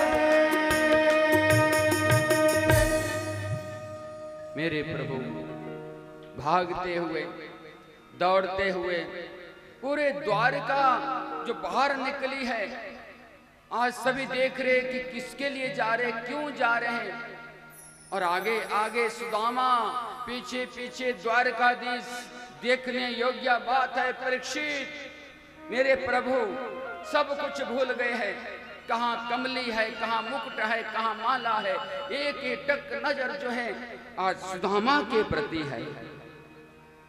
जो सब द्वारकाधीश में रहने वाले सुदामा को खरे खोटी सुना रहे थे, जब मेरे प्रभु ने सुदामा का हाथ पकड़ लिया और गले से लगाए तो मित्र हो तो वैसा। सब कहने लगे महाराज द्वारकाधीश का मित्र ऐसा, और वही समाज बदल गया है। ये समाज कैसे भी बदल जाता है। पहले तो खरी खोटी सुना रहे थे, कैसा है, भिखारी है, कहां से आ गया, कैसे आ गया, क्यों आ गया, पर ये भगवान का कोई द्वारकाधीश का मित्र है। आज जब गले से लगे और गले से मिल गए, सब कहने लगे मित्र हो तो द्वारकाधीश और सुदामा जैसा। देखो एक गरीब होने के भाव से भी गरीब होने के नाते से भी। और एक राजा, कई बार आपने देखा होगा, एक ही पाठशाला में पढ़ते हैं, एक बड़े पद पे चला जाता है, एक किसान रह जाता है। जब उसके पास वो मित्र पहुंचता है तो ऊंचे पद वाला कहता है, कहां से आया, कौन हो आप? तो वो मित्रता नहीं है। भगवान ने ये भी दर्शाया है कि जीव कितना भी बड़ा ऊंचे पद में चले जाए, परंतु अपने उस प्राचीन, अपने उस बचपन के और जो मित्र है, जो कैसिया मेरी गरीबी तो चलती रहती है परंतु उसको भूल ना जाए। वो मित्र है जो वहां पर भी उस बचपन की याद को भी, बचपन के मित्रों को भी सम्मान देवे। तो मेरे प्रभु आज सुदामा को सम्मान दिया, गले से लगाए। कहां जा रहे थे सुदामा, कहां जा रहे थे? मित्र, द्वारकाधीश कितने बड़े राजा बन गए आप। श्री श्री 1008 द्वारकाधीश श्री कृष्ण भगवान। अरे कन्वा, बचपन की बड़ी याद आती थी। कहां गुरु माता ने चने दिए और मैंने एक वृक्ष पे बारिश लगी थी, अकेला ही खा गया। याद आने लगी दोनों को याद। जैसे जैसे आपने देखा होगा, जो बुजुर्ग जब वृद्धावस्था में जाते, कहीं एक जगह मिल जावे तो बचपन की बातें याद करते और ऐसा लगता उनका बचपना आज भी उनके सामने आ गया है। वो बुढ़ापा भूल जाते हैं कि बचपन में क्या था। सुदामा के साथ ऐसा ही हुआ। वहां से ले गए और जब द्वारका में प्रवेश किया, सब रानियां देखती ही रह गई। और वहां पर रुक्मणी ने देखा, ये कैसा अजीब मेहमान आ गया, कैसा अजीब मेहमान आ गया। लिया और पीताम्बरी डाली, पीले वस्त्र, और सामने बैठा ले और परात ली। पानी पड़े का वहां रह गया और आंखों से आंसुओं से भगवान ने आज स्वयं ब्राह्मण देवता के पांव दलवा दिए, कांटे निकाल रहे हैं। हे ब्राह्मण देवता, कैसी सहन शक्ति, कैसा संतोषी ब्राह्मण देवता। संतोष दुनिया में जो परम सुख देता है वो संतोषी ब्राह्मण है तो सुदामा। कैसा संतोष, अपनी गरीबी का कोई प्रतीक नहीं, कोई बात नहीं, बस अरे कन्वा आपसे मिलने आ गए, बस बड़ा मजा आया। और वो कांटे निकाल रहे भगवान, आंसू से बहाकर चरण धुला रहे हैं। भगवान ने जैसे ही उन कांटों से खून निकल रहा है प्रात में, भगवान को बड़ी दया आई और देखने लगे। देखी सुदामा की दीन दशा, करुणा करिए करुणा निधि रोए। पानी प्रात को हाथ छुयो नहीं, नैनन के जल सो पग धोए। प्रात को आंसू से भर गई और भगवान के चरणों को दुल्हा दिया। भगवान ने ये दर्शाया कि संतोषी जीव, संतोषी भगत, संतोषी ब्राह्मण देवता देखो आज हमारी कुटिया में, हमारे द्वारका में पधारे हैं। बड़ा सम्मान दिया और सुदामा का धैर्य, सुदामा का संतोष, भोजन खाने को दिया। एक बार ने कहा कि मेरे बच्चे, मेरी पत्नी, क्योंकि मित्र को दुख ना लग जाए, दुख ना लग जाए। आज का कोई मित्र हो तो ना जाने कितना टिप्पणी करेगा, मुझे इतना धन चाहिए, ऐसी गरीबी है, कितने बार संदेश देगा। सुदामा ने एक बात भी नहीं कहा। वहां पर भोजन कराने के बाद सब रानियों को वहां पर जैसे पलंग पे पड़े सेवा की और फिर आशीर्वाद के लिए प्रत्येक रानी आई। अरे कन्वा, इतनी पत्नियां आपने एक संदेश भी नहीं दिया, इतना विवाह किया आपने। मेरे तो एक सुशीला है, वो भी संभाली नहीं जाती, 20 बार मेरे से मन मुटाव रूठती रहती है। आपस में बड़ी बातें हुई और जब जाने लगे मेरे प्रभु, सुदामा जाने लगे तो सुदामा से पूछा, कुछ भाभी ने दिया है खाने के लिए? कुछ दिया तो होगा। अब छुपाने लगा उस पोटली को, क्या कहेंगी ये इतनी बड़ी बड़ी महारानियां हैं, ये सबके बीच में आज कितना बड़ा अपमान हो जाएगा मेरे मित्र का। क्या लेके आया, ये तो माखन मिश्री खाने वाला है, ये तो 56 प्रकार के भोग लगाने वाला है, ये कहां कहां इन चावलों को खाएंगे। आज रोने लगे और उसको छुपाने लगे। जब छुपा रहे तो एक साथ जो दौड़ते हुए गए मेरे कन्हैया और उनके पास से हाथ से छुपाई हुई उस पोटली को खींच लिया। जब पोटली को खींचा और कहा, कहां छुपा रहे हो सुदामा, किस लिए? नहीं कनुआ, बस भूल गया था, अब अपनी बात को छुपाना चाहा। और भगवान ने जब उन चावलों को देखा कि 4 घरों के टूटे फूटे से चावल एक वस्त्र में डाले हुए हैं, भगवान बड़े प्रसन्न हुए। पहली मुट्ठी जब ली, भगवान ने क्या, जाओ सुदामा, जो आपकी तपस्या का फल पूरे जीवन का है, जो संतोष आपके अंदर है, जितना स्वर्ग में संपत्ति है और सुख है वो आपको प्राप्त हो जाए। विप्र प्रसादा धरणी धरोहम, विप्र प्रसादात कमलो बरोहम, विप्र प्रसादात अंजलि जीतोहम, विप्र प्रसादात मम राम नाम। मेरा मित्र ब्राह्मण देवता प्रसाद लेकर आया है। दूसरी मुट्ठी भर दी, दूसरी मुट्ठी में कह दिया कि सम्राट, जो राजाओं में सम्राट है, तेजस्वी, वो सुख और नौ इतना भवन जैसी द्वारका है, वैसे ही सुदामापुरी भी बन जाए। और दूसरी मुट्ठी भगवान ने मुख में डाल दी। रुक्मणी ने सोचा सब कुछ लौटा देंगे ये तो, और तीसरी मुट्ठी पकड़ ली रुक्मणी ने कि क्या क्या ये सब कुछ खा जाएंगे, सारा प्रसाद आप ही खा जाएंगे। अब रुक्मणी सीधा सीधा तो कुछ कहा नहीं, कहा कि सब कुछ ही सुदामा को दे देंगे। तीसरी मुट्ठी हम भी तो कुछ बांटे, तीसरी मुट्ठी वहां पर रुक्मणी ने स्वयं रानिया को दी। प्रसाद लिया, सुदामा ये पीताम्बरी जो है इसको उतार दो, ये जो पीताम्बरी है। मन मन में सोचा सुदामा एक पीताम्बरी दी पहनने के लिए, उसको भी कह दिया कि इसको भी यहाँ छोड़ दो। क्या जय श्री कृष्ण, जय श्री, वापिस हो गए, कुछ मांगा नहीं। और ऐसा भी ना कहा कि हमारे को गरीबी है, बच्चे रुदन कर रहे, भूखे प्यासे, नहीं, कोई संदेश ऐसा नहीं दिया। वो संदेश जरूर दिया कि मेरी सुशीला धर्मपत्नी ने संदेश दिया कि सदा सदा के लिए हमारे एकादशी है, द्वादशी कब आएगी प्रभु से पूछना। भगवान ने कहा कि जल्दी आएगी, जल्दी, आपके पहुंचने से पहले द्वादशी आ चुकी होगी। और सुदामा तो आ गए उसी फटी हुई और धोती से, वैसे ही कही। एक बार भी कनुआ ने इन वस्त्रों को देख कर पीताम्बर डाले, वो भी ले लिए। जब वहां पहुंचे तो देखा क्या सुदामापुरी बन गई है, जैसे द्वारका है वैसे ही सुदामापुरी। वहां पर नाना प्रकार के वहां पर दास दासिया है। सुशीला बाहर निकलती है, सुशीला को कहते हैं देवी हमारी कुटिया कहाँ गई, कौन राजा आ गया यहाँ पर, इतने बड़ा महल बन गए। कहाँ की किसी और का नहीं आपका है, मैं तो चलता हूँ जंगल में। सुशीला ने कहा पति के बिना तो मेरा जीवन भी अधूरा, मैं भी चलती हूँ आपके साथ।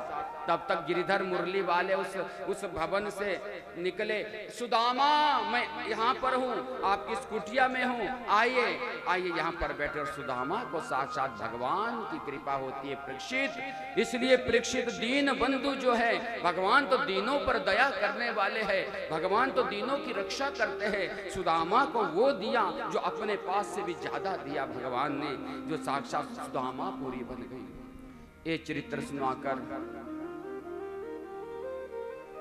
जिंदगी में याद रखना, जीवन में याद रखना, ये 3 सूत्र है, काल, कर्म और स्वभाव। काल, कर्म और स्वभाव, 3 कारण जो है मानव को, जीवन को बेकार कर देते हैं। परंतु इन 3 कालों में और जो कर्म है, काल मैंने समय, समय जीवन में कई बार बुरा भी आता है। कर्म है, कर्म भी कई बार मानव गलती करता है, बुरा कर्म पर चलता है, दुख मिलता है। जब समय बुरा आता है तब भी दुख आता है। इनको तो परिवर्तन कर सकते हैं। 3 कारण जो है, 3 कारणों से जीवन बेकार हो सकता है। ये 3 कारण वही है, काल, कर्म और स्वभाव। ये जो स्वभाव है ये बहुत ही खतरनाक है, बहुत खतरनाक है। काल, समय बदल जाता है। अगर समय किसी का बुरा आया तो अच्छा भी आ जाएगा। थोड़ा अच्छी मेहनत करेंगे, सत्संग अच्छा करेंगे, अच्छी जगह में जाएंगे, महापुरुषों से साथ रहेंगे तो समय बदल जाएगा, अच्छा आ जाएगा। कर्म है, कर्म बुरे कर्मों पे चला है इंसान, थोड़ा सा कहीं अच्छे अपने मित्रों से मिलेंगे और अपनी संगति को परिवर्तन करेंगे तो वो कर्म भी बदला जा सकता है। परंतु स्वभाव का जो कारण है, जिसका स्वभाव बेकार हो गया, जिसके स्वभाव में क्रोध आ गया, जिसके स्वभाव में जिद्दीपन आ गया, जिसका स्वभाव बहुत खतरनाक बन गया, वो जीवन को बर्बाद कर देता है। घर में भी आज वही दोष है, जिसके घर में स्वभाव ऐसा बन चुका होगा कि वो स्वभाव बदला नहीं जाता, तो आज वही कारण है। क्योंकि स्वभाव है, जब तक उसको परिवर्तन नहीं करेंगे तब तक जीवन सुखी नहीं हो सकता। जैसे सास बहू की भी लड़ाई होती है, स्वभाव के कारण है। देखो बहू रानी आपने मिर्चें बहुत डाल दिए, क्या सब्जी बनाती है, पड़ गया कलेश। अब दूसरे दिन अच्छी भी बना दे, अच्छी बनाई है, सोच समझ के बनाई है, बड़े ध्यान से बनाई है, परंतु फिर कहते आज तो अच्छी है, पर कल जो पिछले कल जो आपने इतनी मिर्चें डाली, इतना नमक, तो कल की बात आज ला लेंगे, वही कलेश फिर पड़ गया। ये स्वभाव का दोष है।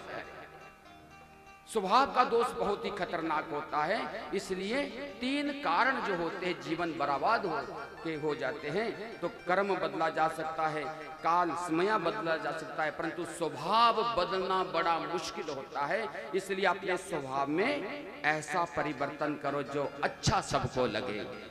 भोलेनाथ भगवान की। समय अधिक है तो आज द्वारका में बड़ी वही चहल पहल है, और वहां पर सांब जो कि जावंती का पुत्र है, सांब, संतों से कभी मजाक नहीं करना चाहिए। संतों का जब आश्रम में जाते, संत का जो है एक सेकंड भी जो बड़ा कीमती होता है। अन्न का कण और संत का क्षण बड़े कीमती होते हैं। वहां पर कभी ऐसा ना करे कि कोई मजाक। और सांब के, जावंती के पुत्र सांब ने वैसा ही किया। गए और पेट में वस्त्र बांध दिए, आगे बढ़े और संतों से कहने लगे कि महाराज इसके पेट में पुत्र है कि पुत्री।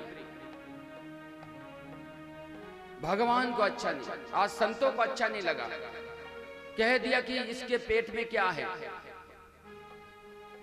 अब कृष्ण पुत्र वहां सब है, और कृष्ण पुत्र वहां पर बैठकर सभी मजाक करने लगे। देखो संत महात्मा जी, बताइए इनके क्या होगा, पुत्र होगा कि पुत्री। संत ने कहा कि देखो ये कृष्ण पुत्रों को विवेक नहीं है, कृष्ण पुत्रों को विवेक नहीं है। श्राप दे दिया, ना उनके पुत्र होगा ना पुत्री।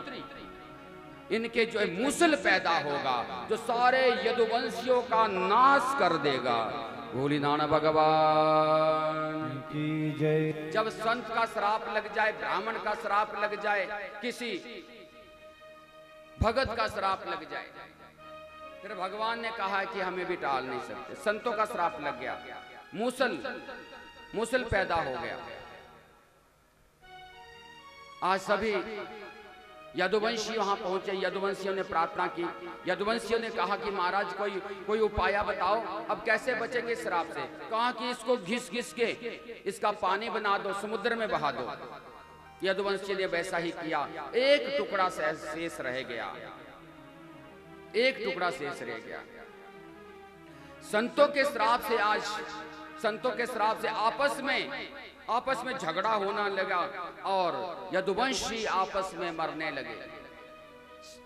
जैसे वहां पर संख्या कम हो जाती है, मेरे प्रभु अपने आप निराशपन होकर जंगल में चले गए।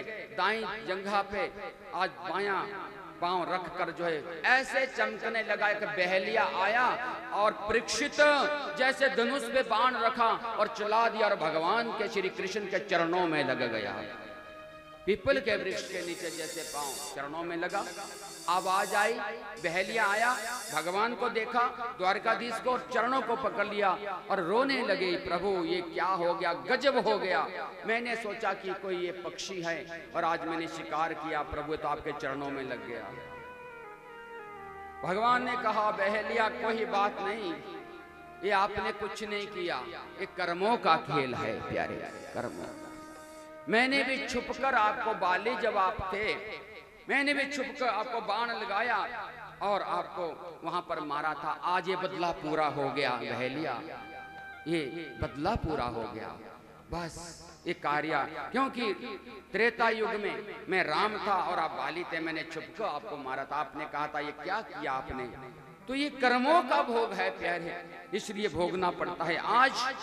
आज ये बदला पूरा हो गया। श्री कृष्ण के पांव में जो बाण, उनके परम शिष्य अर्जुन वहां पर आए, रोने लगे, गिड़गिड़ाने लगे, प्रभु अब हम कैसे रहेंगे, आपके बिना हम एक पल भी नहीं रह सकते। दारुक जी आए जो वहां पर उनके सेवक जो उनको ले जाते हैं, रोए, प्रभु मैं किसको ले, आप मेरे ऊपर बैठकर जो जाते थे, आज देखो दारुक, मैंने कभी आपको कोई नौकर नहीं समझा, मित्र का व्यवहार किया है, मित्र का व्यवहार, कितना अच्छा व्यवहार। अर्जुन को कहा, अर्जुन अब समय इतना नहीं है, जाओ जल्दी से, जैसे मैं इस तन से, इस शरीर से प्राण छोड़ूंगा, प्राण त्यागूंगा तो सारी द्वारका विलीन हो जाएगी।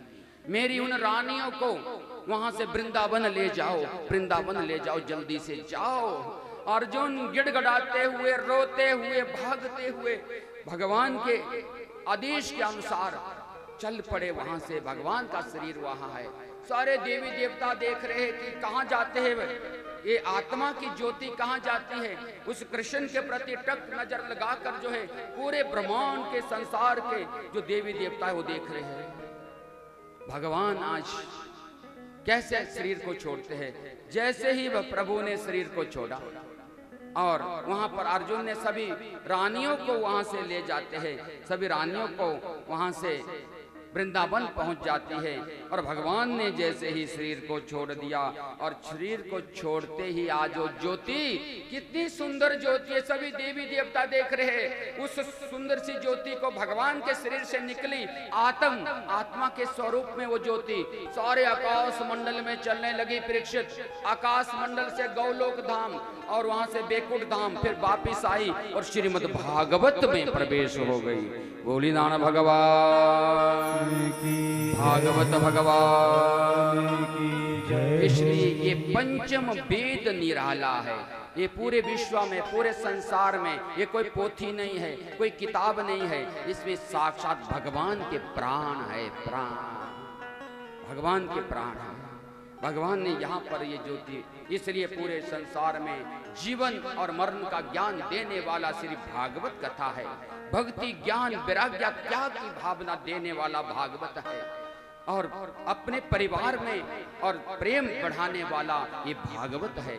और साक्षात जो है संपत्ति और धन और ऐश्वर्य, सुख, बुद्धि, विद्या देने वाला ये भागवत है। जिसने भगवान का या राम रस पी लिया, अमृत रस पी लिया, तो साक्षात उनके ऊपर भगवान की कृपा तो होती है, परंतु वो स्वयं भागवत बन जाता है।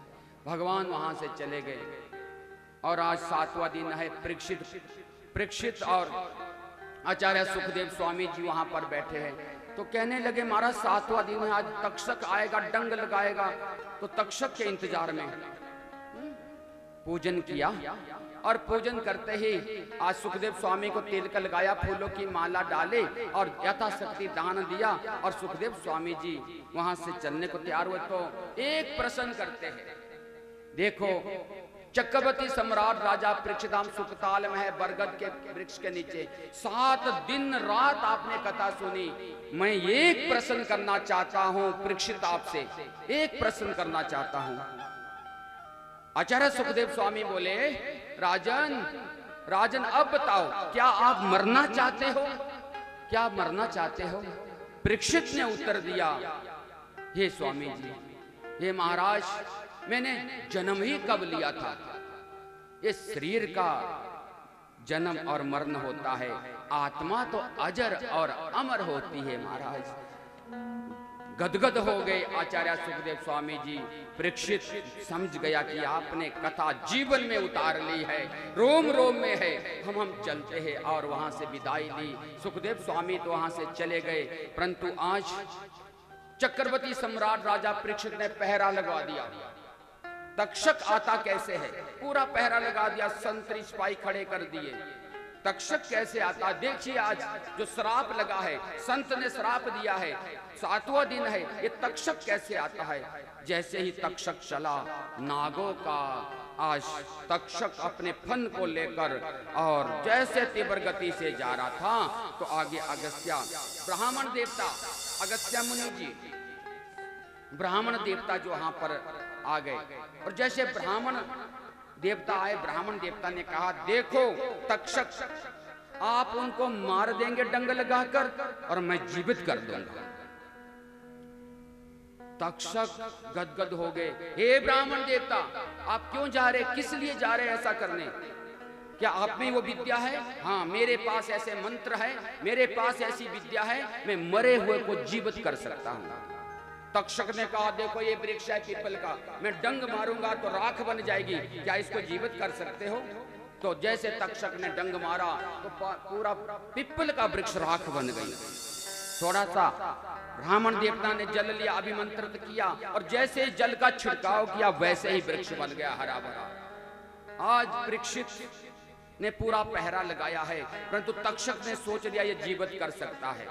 तो आज तक इतिहास में क्या क्या क्या कुछ मिलेगा, और इतिहास में आज सब कहेंगे कि तक्षक ने इतना भयंकर जो तक्षक है, काल रूपी तक्षक है, जब ये मृत्यु को प्राप्त हो गए तो दोबारा से जीवित कर दिया। किस लिए जा रहे हो ब्राह्मण देवता, बताइए। महाराज, राजा फिर मुझे बहुत सारा सोना चांदी हीरे मोती देंगे, कितना लोगे बताइए। और उससे सहस्र गुना आज तक्षक ने उनको धन दिया, और धन देकर जो है आप वापिस जाओ, जितना राजा देगा उससे 100 गुना मैं देता हूँ। और वहां से सोने के मोहरे और सोने के चांदी हीरे मोती दिए, और ब्राह्मण देवता वापिस हो गए। तक्षक आगे बढ़े, और तक्षक ने जैसे पहरा देखा तो मुस्कुराने लगे तक्षक। वहां राजा परीक्षित, आज मेरा गुण देखना चाहते हो, कितना पहरा लगाया है आपने, कहां से जा सकता है तक्षक। तक्षक ने देखा कि एक फूलों की टोकरी, और फूलों की टोकरी सजी हुई थी, और फूलों की टोकरी में एक इच्छाधारी है तक्षक। इच्छाधारी एक छोटा सा मक्खी का रूप धारण किया और पुष्पों पर बैठ गया। टोकरी लेकर परीक्षित के पास पहुंचे, और परीक्षित ने जैसे ही टोकरी को उठाया, तक्षक ने समय देखा, कान के पास आया और डंग लगा दिया, और वहीं राम नाम सत्या। जन्मेजय के लिए उनके पुत्र जो है पता चला, तो उसी समय गिड़गिड़ाते हुए रोते हुए आगे आए, और आकर जो है उनसे कहने लगे कि नाग यज्ञ करो, मार डालो इन नागों को जिन्होंने मेरे पिता को डंग मार दिया और आज मृत्यु को प्राप्त हो गए। जैसे ही वहां पर उनके पुत्रों ने नाग यज्ञ किया, संत का आगमन हुआ, नागों को जलाने लगे। तो कहा कि देखो जन्मेजय जी, आपके पिता तो अजर और अमर हो गए हैं, उन्होंने अमर कथा को सुना है, अमर कथा को सुना है, और वो तो अजर अमर हो गए हैं। अब कहते हो आप कि नाग यज्ञ कर रहे हो, किसी के वंश को समाप्त नहीं करना चाहिए, किसी के वंश को समाप्त करना अधर्म है, पाप है, किसके कुल का विनाश करना पाप है, इसलिए इस नाग यज्ञ को रोक दो। और वहां पर ही इच्छाधारी तक्षक तो इंद्र की शरण में जा चुका था, और वहां पर जैसे उस नाग यज्ञ को रोककर और माँ भगवती, माँ पारंभा, माँ अद्य शक्ति जो है वहां पर मेरी भगवती माता की आराधना जन्मेजय जी करने लगे। देवी भागवत का सहारा लेकर आज जन्मेजय जी राजगद्दी पर बैठे, और परीक्षित जो है साक्षात अमर लोक को पहुंच गए, सत्यालोक को पहुंच गए। कहने का तात्पर्य है कि ये संसार परीक्षित है, और जब ये पावन कथा भगवान की 7 दिनों में जीवन में उतर जाती है तो फिर नरक नहीं मिलता, साक्षात कृष्ण लोक फल प्रदा कृष्ण लोक हो जाते हैं। तो आज सूत महाराज सोनकादि ऋषियों के लिए पावन कथा का बड़ा सार सुनाया और अंतिम में मार्कंडेय जी का वर्णन किया कि मार्कंडेय ऋषि जी जिन्होंने प्रलय देखा था, चारों प्रलय देखे थे, साक्षात मेरे प्रभु ये मार्कंडेय ऋषि का वर्णन किया कि उन्होंने अकाल मृत्यु थी तो संतों की सेवा करके संतों का आशीर्वाद मिला और वही आज साक्षात जो है महाप्रलय जो है मार्कंडेय जी ने देखा। भोली नान भगवान की जय। करारविन्देन पदारविन्दं मुखारविन्दे विनिवेशयन्तं वटस्य पत्रस्य पुटे शयानं बालमुकुन्दं शिरसा नमामि बालमुकुन्दं मनसा। भगवान का सुंदर रूप बड़ के आपने देखा होगा चित्र कि बड़ के वृक्ष के पत्ते के ऊपर भगवान ने अपना अंगूठा, पांव का अंगूठा हाथ से पकड़कर पांव का अंगूठा मुख में डाला है और वहां पर भगवान ने महाप्रलय दिखाया है मार्कंडेय जी के लिए। मार्कंडेय ने प्रलय देखकर आज भी शुभ स्थान है जहां जाते हैं मार्कंडेय में स्नान करते हुए लिखा है मार्कंडेय बटी कृष्ण रोहिणी च महोदधि इंद्रदवने कृतम स्नानम पुनर्जन्म न लभ्यते। मनोकामना पूर्ण होती, पापों से मुक्त होती। तो आप सभी ने भगवान की पावन कथा 7 दिनों तक सुनी बड़े भाव से। और प्रथम दिवस बड़ी भव्यशाली जो भगवान ने पहला संकेत किया था कि 3:30 बजे समय दिया था तो बैकुंठ धाम से अमृत बरसाया कि कई वर्षों 16 वर्ष हो गए। कितने वर्ष हो गए? 16 वर्ष। जाने वाले बड़े बड़े यहाँ से भक्त निकले जिनका आज इतिहास में नाम है, उनके कर्म याद आते हैं। और हम भक्त जी से बात भी कर रहे थे कि उनका बड़ा प्रयास था भगवान की कथा में। बहुत वर्ष पहले बड़ी कठिनाइयों के साथ और होता था, कहीं कहीं से धन इकट्ठा करते। आप भक्तों के प्रेम से, आपके भक्तों से प्रयास से, आपका प्रयास 16 सालों से और आज तो 4 चांद लग गए हैं। 4 चांद लग गए हैं। तो इसलिए भगवान की पावन कथा निर्विघ्नता के साथ, सबसे पहले तो ये सौभाग्य है गोविंद का, मेरे कन्हैया का, कि निर्विघ्नता के साथ यह भगवान की पावन कथा विराम लेती है। और पावन कथा के माध्यम से आपने देखा कि साल में एक कथा यहाँ ऐसी होती है जिसमें अनोखा ही आनंद आता है कि तरह तरह से जगह जगह पे पूरे भारतवर्ष में मैं पहले बताया जगह जगह पे ट्रस्टों की कथा होती है और मंदिर संस्था जो होती है जगह जगह पे। अभी बिलासपुर में और पालमपुर में, ये कतनालागढ़ में, बद्दी के बीच में भी थी, तो बड़े आयोजन रखते हैं। दिल्ली के बीच में राजीव नगर जो है बड़ा भव्यशाली है जहाँ पर बड़े भक्त रहते हैं, आज भी याद करते तो जगह जगह चली होती है। परंतु यहाँ का प्रयास और 16 सालों से जो हमारे मंदिर ट्रस्ट जो सबसे पहले जो सबसे प्राचीन है प्रधान जी खंडेलवाल, जो बड़ी ही धैर्य, शांति और संत स्वरूपा, संत जैसे लक्षणों से तो उन्होंने बड़ा प्रयास किया है पहले से ही। और हमारे चेयरमैन साहब जो महामाई के बड़े ही परम भक्त है, जोरदार तालियां भी इनके लिए कि आते तो बीच बीच में है पर कमाल बहुत करते हैं भक्ति के द्वारा। तो बहुत ही अच्छा जो है कई बार जाना हुआ है, परंतु आंतरिक भक्ति है, आंतरिक भक्ति जिसे कहते हैं। तो महामाई का जागरण होता है 31 दिसंबर को, बड़े ही भाव से धूम से परम भक्त वहाँ पर पहुँचते हैं। महामाई की पूर्ण कृपा है परिवार पर, तो और सदा के लिए ये कृपा बनी भी रहे। उनके परम मित्र साथ में बैठे हैं और हमारे सेक्रेटरी साहब, आभारी हूँ मैं पूरे मंदिर संस्था का। कहते तो है कि कुछ नहीं करते, परंतु कुछ ना करते हुए भी सब कुछ करते हैं। भोलेनाथ भगवान ने और एक महिमा